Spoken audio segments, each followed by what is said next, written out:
Times news पाहुयात पावसासंदर्भातली एक महत्त्वाची अपडेट। महाराष्ट्रात घाटमाथ्यावर मुसळधार पाऊस होत आहे। पुणे, रायगड, कोल्हापुरात पावसामुळे जनजीवन विस्कळीत झाले आहे। सखल भागात पाणी शिरण्यास सुरुवात झाली आहे। रायगडच्या दक्षिण भागात मुसळधार पाऊस बरसत आहे, तर 3 नद्यांनी धोका पातळी ओलांडली आहे।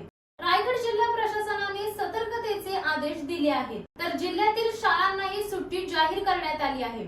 रायगडला आज हवामान विभागाने रेड अलर्ट जारी केला आहे।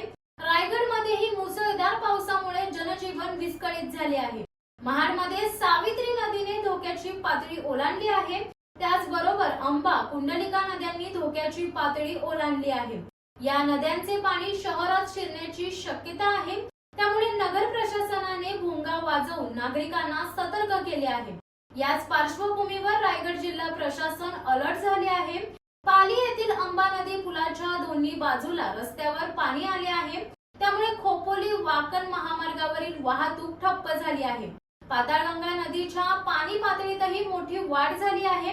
कर्जत, खालापूर भागात जोरदार पाऊस सुरू असून नेरळ ते दहिवली पुलावरून पाणी वाहू लागले आहे। पूल वाहतुकीसाठी बंद करण्यात आला असून रोहा ते कोल्हाड मार्गावर पाणी साचले आहे। महाड, पोलादपूर, माणगाव, तळा, रोहा, पोलादपूर तालुक्यातील शाळा महाविद्यालयांना सुट्टी जाहीर करण्यात आली होती। मात्र जिल्ह्यातील गंभीर स्थिती पाहता आता सर्व शाळा व महाविद्यालयांना सुट्टी जाहीर करण्यात आली आहे। रायगडमध्ये सुरू असलेल्या मुसळधार पावसामुळे तामिनी घाटात दरड कोसळली आहे, त्यामुळे माणगाव ते पुणे रस्ता वाहतुकीसाठी बंद करण्यात आलाय। सध्या जेसीबीच्या सहाय्याने दरड हटवण्याचे काम सुरू आहे। माणगाव तहसीलदार पथकासह घटनास्थळी रवाना झाले आहेत। तामिनी घाटात कोसळलेल्या दरडीमध्ये एकाचा मृत्यू झालाय। माणगाव पुणे रस्त्यालगत असलेल्या धाब्यावर ही दरड कोसळली आहे। दरड बाजूला करण्याचे काम सुरू असून आणखी 4 ते 5 तास लागणार आहेत, त्यामुळे माणगाव पुणे मार्गावरील वाहतूक ठप्प झाली आहे। रायगड जिल्ह्याला पावसाचा जोर कमी झाला असला तरी अनेक भागात पूरस्थिती कायम आहे। घाटमाथ्यावरील लोणावळा, महाबळेश्वर, मुळशी भागात पावसाचा जोर कायम असल्याने पाणी पातळी वाढून स्थिती गंभीर होऊ शकते, म्हणून प्रशासन आता सतर्क आहे। दस्तुरी नाक्यावरून रायगडकडे जाणाऱ्या रस्त्यावर पाणी भरल्याने हा मार्ग वाहतुकीसाठी बंद करण्यात आलाय। व्यापाऱ्यांनी आवराआवर करून दुकाने बंद ठेवली आहेत। एनडीआरएफच्या पथकाने शहरातील परिस्थितीची पाहणी केली आहे। जिल्हा प्रशासनाने नागरिकांना सतर्क सूचना दिल्या आहेत। महाड तालुक्यातील सावित्री नदीने देखील धोका पातळी ओलांडली आहे। रायगड जिल्ह्यातील कोणकोणत्या नद्यांनी पाणी पातळी वाढली आहे पाहूयात एकदा ग्राफिक्सच्या माध्यमातून।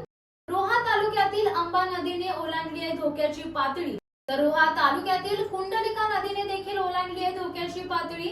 खालापूर तालुक्यातील पाताळगंगा नदी इशारा पातळीपेक्षा कमी आहे, तर तिकडे कर्जत तालुक्यातील उल्हास नदी इशारा पातळीपेक्षा कमी आहे। पनवेल तालुक्यातील गाडी नदीची पाणी पातळी इशारा पातळीपेक्षा कमी आहे। तर आपण पाहिलं तर रायगड जिल्ह्यातील विविध तालुक्यातील अपडेट आमचे प्रतिनिधी सातत्याने देत आहेत। सत्ता टाइम्स साठी अक्षय जाधव सह रेश्मा माने, दीपक दबके, रायगड। दे धडक बेधडक वृत्त देणाऱ्या आपल्या शिवसत्ता टाइम्स न्यूज चॅनलला लाल बटन दाबून सबस्क्राईब करा आणि बेल आयकॉनला क्लिक करायला विसरू नका।